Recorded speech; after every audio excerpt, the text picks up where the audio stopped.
Welcome back to AM Northwest. His inspirational book, Tuesdays with Maury, is the best-selling memoir of all time. His latest novel is inspiring in a different way, taking place during one of the darkest chapters in human history, the Holocaust. Here to share The Little Liar, we welcome back best-selling author Mitch Albom. Mitch, great to see you. Another incredible book. I don't know how you do it. But let's talk about, first of all, the narrator is the truth, and you focus on a little 11-year-old boy, Nico, who's never told a lie in his 11 years. Let's start with there and your inspiration.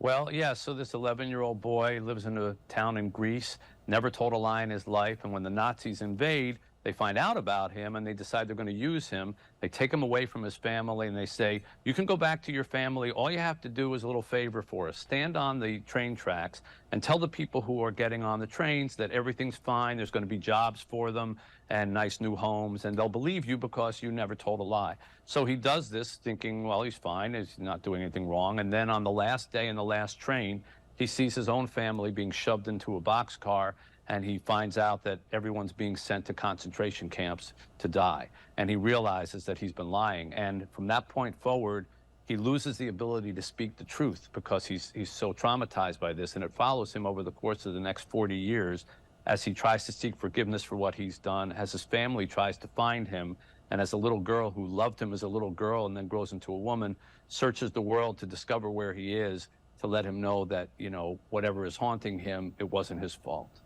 Tell me about the use of the narrator being the truth. Yeah, well, I'll do better than that.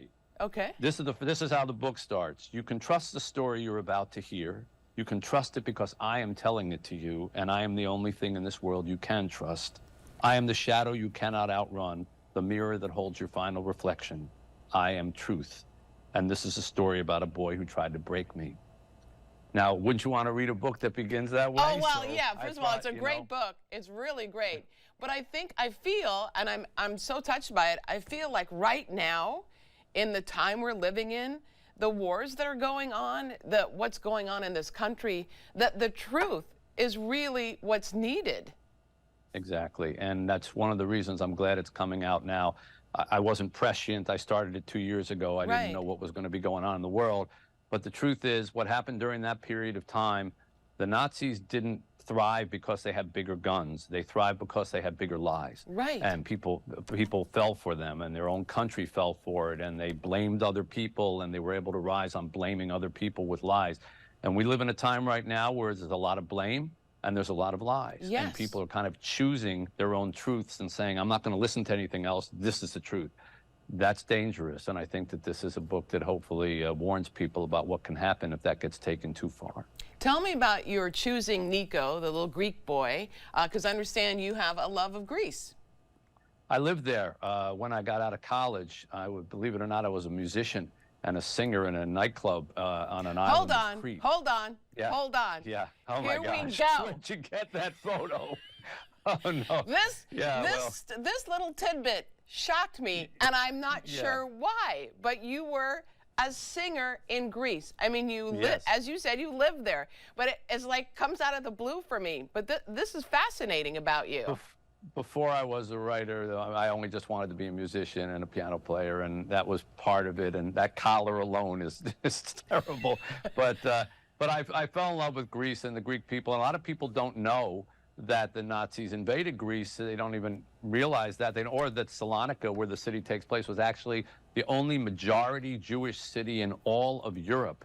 And within 2 years, it was wiped out. So if the Nazis could come into a place where there were 17 Jewish newspapers and dozens of Jewish synagogues, and within 2 years literally erase them off the face of the earth, that's a warning sign for what can be done when we lose the truth. And so I thought it was an important place to set the story. Well, and also, the time you lived there, it seemed like you fell in love with it. Yeah. Well, the Greek people are wonderful, and it's a colorful place, and oh my God, was I tan. Thank you for reminding me how old I've gotten. That's really great. You look fabulous, I have to say. Well, that was an interesting time, and I was the one on the left, by the way. You know, you do you do great writing. You also do great work with orphans in Haiti. And tell me how it's going these days. Well, our kids are fantastic, and you know we have 65 kids there currently, and I've got 12 in universities here in America and one even in medical school. Wow. But the country is suffering terribly, and the gangs have taken control over it, and it's one of the reasons I actually wrote this book to focus on children and what happens to when children have to go through trauma, because I see it in Haiti every month. I'm there every single month for the last 14 years. And in this book, when these kids go through this trauma, it affects them for the rest of their lives. Yes. And they spend the rest of their lives trying to deal with it. And that's true of our kids in Haiti, too. So, you know, for anyone who has children who have gone through things, I think this book is an interesting tale. You also adopted another little girl, Nadi. Tell me about her and how Yeah. she's doing. She was brought to us when oh, my, I miss her. She was brought to us when she was 6 months old and weighed 6 pounds. She'd only Wow. had sugar water to eat her entire life, and we weren't sure if she'd, you know, ever develop or anything, but we got her on a nutrition program, and she's phenomenal now, and she's not even 2 years old, and she walks around the house singing "Somewhere Over the Rainbow," which just melts my heart. That's so awesome. We want to tell everyone again, the book is titled The Little Liar. Mitch Albom, thank you so much. Thank you for your work that you do in both written form and with the kids. It's awesome. Thank you. Helen, it's good to talk to you. Thanks Good to talk to for you. saying all. We'll be right back with more AM Northwest. Don't go away.